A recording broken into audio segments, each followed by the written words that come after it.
Conversations powered by Just Talk and Lisa Listen. It is going to be an incredible show today. I'm talking about a half hour of power. Well, why is it going to be so incredible? Because the topic. You picked this incredible topic, and we've done extensive research on it, along with our experience to back into what we're going to share. And I, for one, am more excited for today's topic than I have been in some while. And we've had some pretty good topics. Well, before I tell what the topic is, Jess, tell us the show dynamics. The show dynamics is about creating an empowering conversation, one that you and I create that the audience, the viewers, and the listeners get a chance to. They can come into the chat room and connect with us. They can ask a question, and our director will let us know, and we'll look down at our monitors and bring that into the show. But the most part is to reach people on a level where we create that kind of conversation where you ever been in a situation where you're eavesdropping on a conversation that's so good, you know, it's none of your business, but it's so compelling that you want to keep listening? On the ride here, the conversation you were having in the car, the one I was like, oh, whoa. Something like that. Yeah, been there. Well, that's what we seek to create here. So it's you know, there are a few things that we put together to make the glue stick. More importantly, it's just the random nature of the conversation where people can find value in that conversation and enroll that value into their lives. Okay. So that's what it's about. So tell us what you do for the company real quickly before we jump into the whole program. Well, I'm VP of Sales and Marketing of Just Talk and Success Coach for Lisa Listen, as well as podcaster for Conversations. Scott, can we get a round of applause for the VP of Sales and Marketing, please? Because she is killing it. Well, wait a minute. She's making it happen. As long as we're going for a round of applause, happy birthday to our Can we get a happy? Scott Let's Whitney. do a happy birthday to Scott Whitney out there. Scott Whitney. Scott is in the house. Look at him. He is the man of the hour. Yes. This dude, he's got a cool, slick hairdo, and he's sitting back in the back like the Wizard of Oz. He is. Yes, he is. He makes us all look pulling good. all the strings behind the curtain. There he is. Cheers. And that's the Wizard of Oz juice right there. Cheers, cheers, cheers. No, that's really good. So Scott helps keep us together and make us look polished and that sort of thing. What do you do? Professional speaker. I do executive coaching, life coaching, success coaching. Anything in the coaching realm is actually a coaching composite pillar where I use my expertise of the past to help people elevate the quality of their lives. Of those things, what's your favorite thing to do, Jess? My really favorite is really speaking from the stage, and not from a celebrity sense, because I can help more people one-to-many rather than one-to-one. I do like my one-to-one coaching sessions or my group coaching sessions, but speaking from the stage where you've got 100, 300, 500, 1,000 people in an audience, and you've designed a message specifically for the nature of that audience, and you deliver that message, how many lives can shift as a matter of that? Well, you know what? As your VP of Sales and Marketing, need you ask more? If that's your favorite thing to do, why don't you just tell the sister to go get you more speaking gigs? Go give me some speaking business in here, will you, please? Yes. I am on it. Well, let me speak standard English. Please go get some speaking business so that we can continue to carve out a living. Okay. How was my standard? Was that standard pretty good? That's good, but can I break it down another way? Go get some business, girl. Hurry up, because I want to talk about today's topic. I'm sorry. You? I'm getting silly. Today's topic is how to rise above setbacks. I love that topic. How many people listening to this podcast or viewing this podcast right now have zero setbacks in their lives? I think that we are all going through. I don't think we get out of this thing without several challenges one after another. I believe the challenges and the setbacks and the problems and the difficulties, I believe they're there to teach us something. But what we want to do is, from this topic of how to rise above setbacks, what we really want to do is we want to create the opportunity for transformation. Okay. Those listening, they may not happen specifically on this podcast, but it may happen as a result of it. So either way. So the hardest part about coping, I think, with coping with any negative experience is the feeling or feelings that it generates. Well, based on some of the research that I was doing with this show topic, it's the hurt, sadness, guilt, embarrassment, rejection, humiliation. I feel it. And sense of loss that can feel so overwhelming, we fear that it will destroy us. We feel it's going to destroy us, and we feel like we're in it alone. We feel like it's only happening to us. Absolutely. I totally agree. I believe our viewers and our listeners out there, whether they're dealing with our audience, Jess, it's not our audience. Audience, fair enough. I can use that as well. What are some of the typical setbacks that people typically face? Financial stress. Yes. Family conflict. Yeah, always. Relationships. Loss of a loved one. Death. Right. divorce. Right. I can go on and on. Well, let's peel back a couple layers on that. I want to peel back the feeling of financial stress.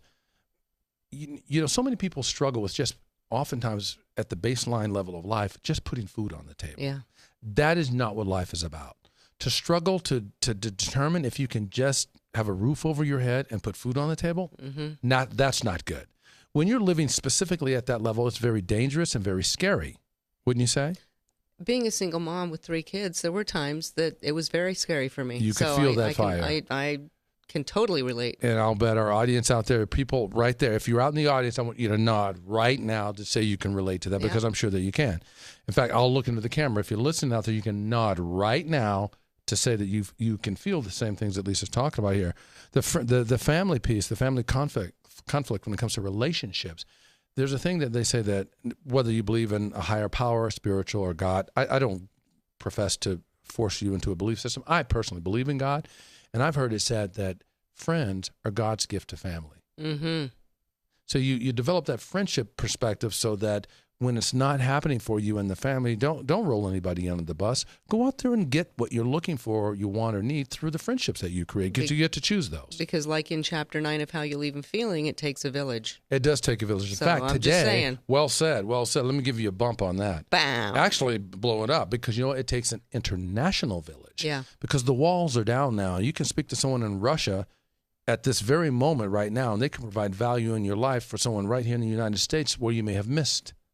So, it takes a global village to raise a child now these days. Let's get on to a couple other setbacks we know a lot of people face. We want to hit a number of these and talk a little bit about them. Okay. And then we'll talk about solutions for this as well. Wonderful.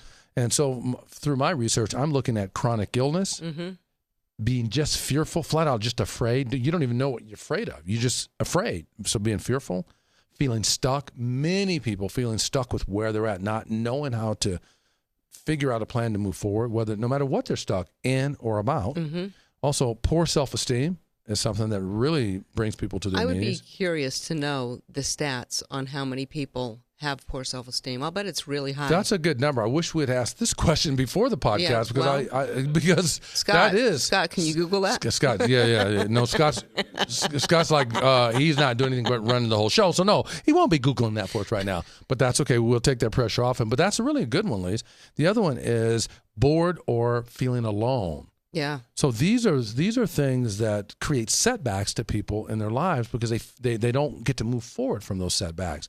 And so if we were to take one of those, whether it's chronic illness, fearfulness, feeling stuck, poor self-esteem, or bored and alone, which one would you want to peel back a layer or two on? I think the one that everyone could identify with is fear. Everyone has a fear of driving, fear of going to work, fear of am I good enough?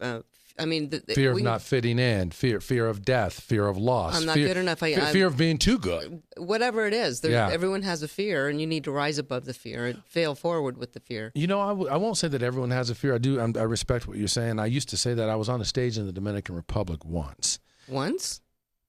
At this time that I'm talking about. All right. And I said exactly what you just said. And there was a little tiny guy in the audience, and his name was Warren Crawford. Mm-hmm. And he challenged me on that. He raised his hand. He says, "I'm not fearful." And I'm thinking, who is this little guy? He's just a little cool guy from New Zealand. And he challenged me on it. And I took him on the stage. And I'm not going to say whether I won or lost, but I felt like I made my point. Afterward, he engaged me after that engagement in the Dominican Republic. And he broke it down for me why he wasn't fearful anymore. And curiously, share with us. He's a short stature of a guy, but a tall guy in every sense other than physical stature. And he broke down for me that he had to get through all barriers of fear because of many conditions of his life. Being a short of stature as a man was only one of them. Mm-hmm. And he explained to me why he was no longer fearful. On the second day of that presentation, because I was presenting on 3 days, on the second day, the first thing I did on stage was apologize to Warren Crawford, because he taught me how wrong I was. Well, tell us what he told you. Well, we don't have time for that. At least we have more of a program. You can't just bottom line it like I could? I just did bottom line is that he broke it down for me exactly, many different parameters that he went through to why he was no longer fearful. So the moral of the story is the man had faced fear on every level and dismantled it, so he was no longer fearful. So when I said everyone experiences fear, I was wrong. everyone in that room except him experienced fear. Well, but he did experience it, but he broke through it. So, right. But I was making the statement on that day, everyone is fearful of something. Okay. I was wrong. All right. He wasn't, because he broke through that. He had to, because of his life conditions and circumstances. Really, really sobering moment. Well, the only way to walk through your fear, to get through your fear is to walk through it. Fair enough. You have to face it. Only way through it is through it. Every time. Yeah. They say you will grow through it if you go through it. It's a must. You will grow through it if you go through Absolutely. it. And there's greatness on the other side of our that audience fear. is listening right now. They're thinking, what are they going through? Let's ask them, what are you going through right now? Don't stop it. Don't stuff it in. Go through it. And then you doubt yourself.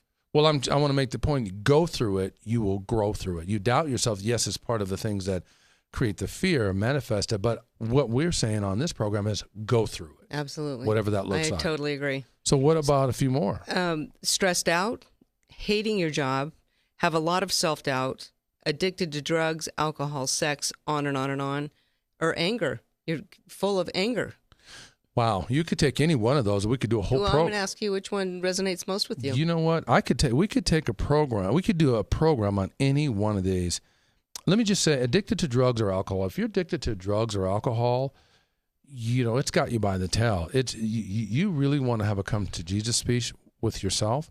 That one's near and dear to me because I have some family members that have had some serious issues. I have family members that have had serious issues with alcohol and or drugs as well. Or gambling or addiction, period. Right. So whenever you're dealing with something of an addictive behavior or addictive nature, whether that's in your DNA or it's new for you, you really want to get to the root of the problem of that. What's causing you to reach for that vice, whether it's drug or alcohol or sex or food or whatever it is. Ronald Rudin wrote a book called The Craving Brain, and he talks about the power of addiction and basically breaks down addiction is a sense of longing. Something's missing in your life, and that's why you reach for one of these drugs of choice, whatever that is. And when you solve whatever that is that's longing for you, get a chance to break the cycle. And it's also a chemical thing. It's dopamine and serotonin. Dopamine is the go and get it, survival of life. Serotonin is the I got it, the soother of the landscape. Yep. So whenever those two neurotransmitters are out of alignment, you're going to be likely more prone to addictive behavior, no matter what it is. Yeah. So that one can affect anyone at any time. I almost wanted to choose stress because everybody seems to be so overblown and stressed out about so much these days, whether they're worried about paying the rent or they're worrying about making enough money or they're worrying about working too many hours, going home, feeding the kids, the home life, the work life. Or they're worried about their relationship and how long it'll last or if it'll last or knowing it's bad but don't know how to get out of it. Knowing that it's absolutely horrible and disastrous and don't have any shot at because maybe you want to get help and they don't, or they want to get help and you don't. Or they're working so many hours they don't have time to deal with it. They say they don't have time to deal with it, they just don't take the time. We can go on and on for days about that one. So Jess. We can. So yeah. I totally agree. So the next series that we research that we know that a lot of people worry about when it comes to the things that can derail them or send them in a tailspin, we chronically depressed, breaking a bad habit, or can't get organized. Believe it or not, something as simple as can't get organized. So which one of those resonate with you when talking about how to rise above setbacks? How about can't get organized? There's a lot of people who don't have structure in their life. They don't have structure. They don't have consistency. They don't know where to begin their day. And so many things are coming at us at the internet, the text messages, the phone messages. Well said. On and on and on. So I'm going for can't get organized with all of these things. The shiny penny, boom, boom, boom, boom, boom. If you're a person out there listening to this podcast and you're someone that can't get organized, get help. Even if you're a person that likes random order of life, someone that likes impromptu sort of things and like to do things that come off the top of your head, that's fine. There's nothing wrong with that. But you want to establish a proper, respectful routine in your life when you get up at a specific certain time in the morning. And go to bed at the same time. Go to bed at a specific certain time range. And you lay your life plan out. You can certainly veer off from the plan and make exceptions. As we all do. Right, you can make exceptions. We all do. But to have no plan, they say if you fail Without to plan to fail. Right? Yep. So I agree with you. That sense of order, even if you're someone that prefers randomness in your life, there's nothing wrong with that. You still have to have a basic sense of order so you have something you can count on so that you can measure. Mm-hmm. They say that gets measured gets done. Exactly. If you measure it, you'll get it done. You put a date on it, you put a time on it, it gets done. That can be done at any time, will be done at no time. And I have Brian Tracy to thank to this day. You and I both have Brian Tracy. For changing my life at age... I can't do the math. Don't worry, just estimate. 20 years ago. Okay. 20 years ago. The man totally changed my life with the first seminar that I ever saw that he was teaching everybody how to set goals. I'm like, what? What's that? And a year later, I went back and looked at that workbook that I wrote that, he handed out and I wrote in, and 98% of what I wrote came true. Phenomenal. And I was sold at Phenomenal. that moment. Brian Tracy is one of the industry best. I totally agree with you. And I didn't know you back then, but I can tell you he was my mentor and role model as well. In fact, I am doing today as a profession what I'm doing because of Brian Tracy. I was successful in sales initially because of Brian Tracy. Well, what's your short story on that? Just to give us a brief short story, because you saw him and what happened. I was craving information and structure in my life. I didn't have it, and it was at a time where I was very new in sales in my life. And he said, if you just do these simple little tactics, he broke it down, and I'll never forget it. You remember those projectors? Yes. And he had the overhead projector. Right. Forget about slides and PowerPoints. Oh, no. He was putting each little overhead on this overhead projector. No disrespect to Brian, but I think he's still doing it. But keep going. I love you, Brian, but man, you know what? Brian, they have Keynote from wait a minute, Brian, they have Keynote from Apple, and they have PowerPoint from Microsoft. Just so you know, Brian, I'm not just rolling that under the bus. That might be his icebreaker, because I remember it. Whatever. I remember it. So I can't roll the boy under the bus. He saved me. Namaste, and I thank you to this day. Yes. So he broke it down in very simple bites for me to chew, and I'm just grateful to this day that I learned those techniques. I got one thing to say to you and Brian Tracy. What? Itsumo osewa ni natte yoremasu. Oh, okay. Well, that's Japanese for it's always a pleasure doing business with you. Well, like Brian Tracy speaks Japanese. No, but I want to throw that in the show. Okay, This has no real relevance. Just throwing some stuff in there. Let's go on. All right, fair enough. Well, let me speak to my Brian. My quick Brian is I had lost a monumental job in corporate America at one of the signature brands of the Mirage Inc. companies at the time. It was Bellagio. No, not Mirage. MGM Resorts International. At the time. Okay. At the time. Sorry. So that's what they were called at the time. So anyway, the quick short story is I was at a complete flat-out loss. You're talking about dealing with risk and adversity and setbacks. So you're getting vulnerable at this moment. Very vulnerable. I was completely knocked down to my knees and laying on the mat, not getting up. And I picked up a book called Action Strategies for Personal Achievement. Action Strategies for Personal Achievement by Brian Tracy. Mm-hmm. And in that book, he says, if you will read an hour a day in your field of study, you will become an expert in 5 years in that field. I thought, wow, I can do something else. And he also said, if you do not know what your best gifts and talents are, ask the closest 10 to 15 people around you because they know, even if you don't. I said, wow. And I actually did exactly what he said. Quite frankly, this book, How You Leave Them Feeling, this book has, you can't see it, you won't be able to read it, but on the back, the very top person that supports this book testimonial is Brian Tracy. I'll read it. It says, Brian Tracy wrote a testimonial for my first book, which is, he says, when you put these powerful, proven insights into action, you will be a more effective person and get more done in every part of your life. Your future can be unlimited. Brian Tracy, author and consultant. He actually wrote a blurb on the back of my first book. Wow. Is that something? Wow. That was very cool. But he created this. He was the man that actually created it. What are the odds of him being my go-to person? Because a lot of people say Tony Robbins. Yeah. You know what I mean? Tony Robbins learned it from Brian Tracy and Jim Rohn and Dennis Waitley. Exactly. Yeah. But anyway, with all John Maxwell? John Maxwell, yes. Yeah. Another famous one. But how cool is that to have your role model and mentor that reinvents your entire life write a blurb on the back of your book? I'm going to go write a book, and before Let's get him. Yeah. Let's get him. I like that. Okay. So don't say it. Don't say it on the show. No, before he leaves the earth. Well, and Fair we enough. never know. It could happen anytime. I Could just had happen a to us. friend that was very young, passed, and we Right. attended his funeral yesterday. And our director has a sense of humor. He's playing that music that Yes, when you leave the yes, earth, yes, that's the yes. music that you hear. So Scott, very good, we Scott. love you. Good. That's good on you, Scott. In fact, speaking of Scott came out when we were talking about the show. He got so involved in it. This guy has got an abundance of energy and an abundance of intelligence. And he talked about what Scott calls the 4 Fs.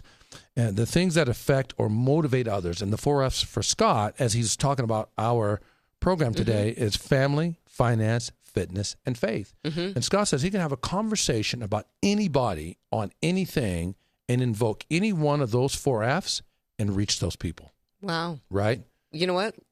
Scott, can we have you on the show as a guest? Yeah, we need to sometime? have you on the show sometimes. Scott, we need to you need to get from behind the curtain and stand on the show. And We want to hear more about that. yeah, sir.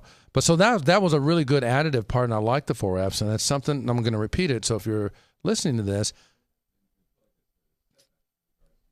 right. So as we think about it, so the setbacks, how to rise above setbacks. If you think about how to rise above setbacks, the 4 Fs from Scott at the very last minute in the green room before we came on board, 4 Fs are family, finance, fitness, and faith. You deal with each and every one of those areas in some strong forward capacity, you'll change your paradigm. You'll shift. Because most everything we do revolves around those 4 Fs. Everything revolves around those 4 facts. This Scott, 4 Fs, not facts. facts and Fs. Okay, They start with it's an F. factual. It's all F. good. All I'm saying is Scott's bad to the bone. F word? F word. So with that being said, I want to switch over to, I would like to share some stories, but one thing that came to our mind when we're talking about this particular topic, how to rise above setbacks, the setbacks that people face, it's phenomenal. We were looking for statistics, and we discovered in our research this statistical piece called real time, current death toll, the thing that causes death. And at the top of this current death toll, it's a right now campaign. If you type into your internet browser, death and what causes death or whatever, it may come up on on the first page. For me, it came up right now. Cancer just caused death, and abortion just caused death at this instant. This is an instant polling. But what's the lead? Abortion is the lead at 157,621 deaths. Which blew at my this mind. Let me just finish. At this moment, from January 1 until this very moment that we're sitting on this podcast, Which is more than doubles the second in line. Fair enough. So 157,621 deaths just this year from January 1 to this moment. Respiratory disease, someone just died of that. Abortion, someone just died of that. And heart disease, someone just died of that. And this comes back to the setbacks that people deal with. These are the things that people are dealing with right now. You go ahead and read the tops. Well, I mean, 157,622 people with abortion. How many setbacks is that? I don't know if there's a tallying total at all of these issues of heart disease, cancer, tobacco, and on and on. Do me a favor, read them slowly and let them know at this moment so we can bring it back to our topic. Heart disease, 86,111. Cancer, 83,241. Tobacco, 50,520. Obesity, 44,313. This list goes on and on and on. Right, it does. That's quite a bit. Now, you can scroll all the way down to this list, and it says right now, texting and drive while driving has killed from January 1 to now 864 people. If someone would to have an accident and was reported right now, it would show up on this meter, and it's just an amazing meter. But when you switch it back, how to rise above setbacks, these are the setbacks that people are dealing with right now, real time, as we sit here in the studio. Yeah. It's amazing. Yeah. So let's talk about what can help that. How about that? Let's do it. So some of the highlights that will take place are, you have the first from our research, you talk about the very first one. Well, acknowledge the setback. That's the first thing. Acknowledge and own that it is a setback. Right. What next? Blow out blame. Blow out the blame. Got a client that I have dealt with in the past, and he authorized me to use this information. He was beaten up by his father. He was abused by his father. He was never told he was never going to be good enough by his father. The man is going on 45 years of age, still trying to get approval from his father. Acknowledge that it was a setback, blow out the blame on who caused it, and let's figure out how to help you get over it and get through it. That's another stat that I would like to know, because I've met a lot of men that don't have a relationship with their father. Right. That they are effed up, screwed and women up, that don't have relationships with mothers their mother. or fathers. No, that's a big stat that maybe in another show we should. Let's keep it rolling because we've got 4 minutes left. So we want to keep rolling because we want the audience to get the full value out of this. So blow out that blame. Secondly, the other note we took was to begin, don't react. Be gentle with yourself, clarify values and your roles. Get in touch with spirituality. Get grounded. Don't react. Do what we call take a stand down so you can respond to it rather than to react. Right. Give us another one. Experience real emotion. Take time and freedom to acknowledge and express your true feelings. Yes, take the time to express your true. How do you feel about it? How you leave them feeling. Mm-hmm. How you leave them feeling is also how you leave yourself feeling. Yeah, it's how you go through life thinking about we're emotional creatures, emotional human beings, looking to make connections with ourselves and with others. How do we go through lives, leaving our lives, leaving ourselves feeling superb and leaving others feeling good about us and the situation? Typically, we continually serve others first before ever serving ourselves. So we always leave others feeling better than we leave ourselves feeling. And it starts with self. So, I agree. So many people do that.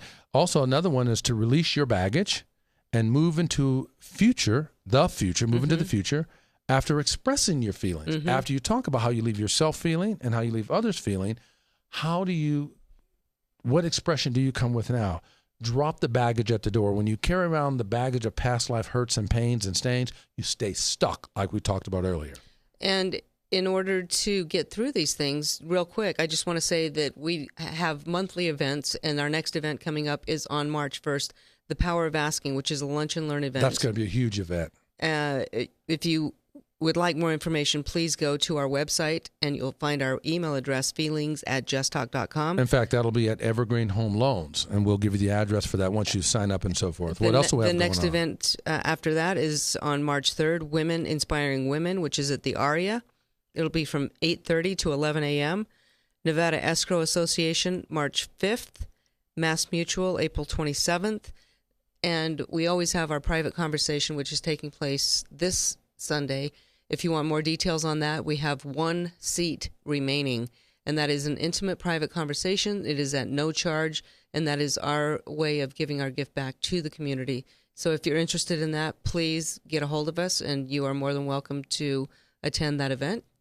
Very, very good. So what, in terms of helping people out there for some of the highlights that will help them recover or bounce back from setbacks, you have the final point on our notes. So what would that be?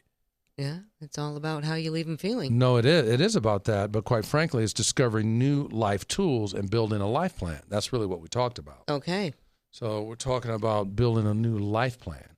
And so that comes from discovering that there are tools, systems, and processes that are out there that can help you. In fact, we put it in reverse. We say systems, tools, and processes. STP. STP. As seen on the computer. Yeah, as seen right there. Thank you, Frank Friedlander. System, tools, and process. Thank you to Frank Friedlander for providing that, because that guy is a genius, that guy. Yes, he knows how to get stuff done. He's like a mini robot. But he likes to have a lot of fun, that guy. Yes, so you know. Yeah, if you well, don't, we'll and if keep it wasn't for Lilia, if it wasn't for Lilia, this guy would be like in the clouds.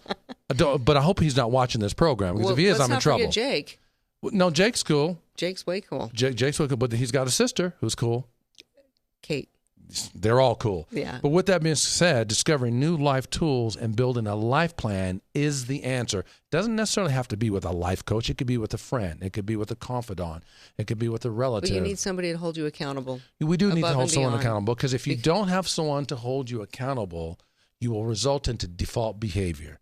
If you result in to what we call default behavior, that you're going to do the same things you've always done and nothing's going to change. Yeah. So what you need to do, you need to get in touch with self and others. There's one way to do that. You have to consider one thing to make that happen. What is that one primetime thing? It's all about how you leave them feeling, Jess. There we go, girl.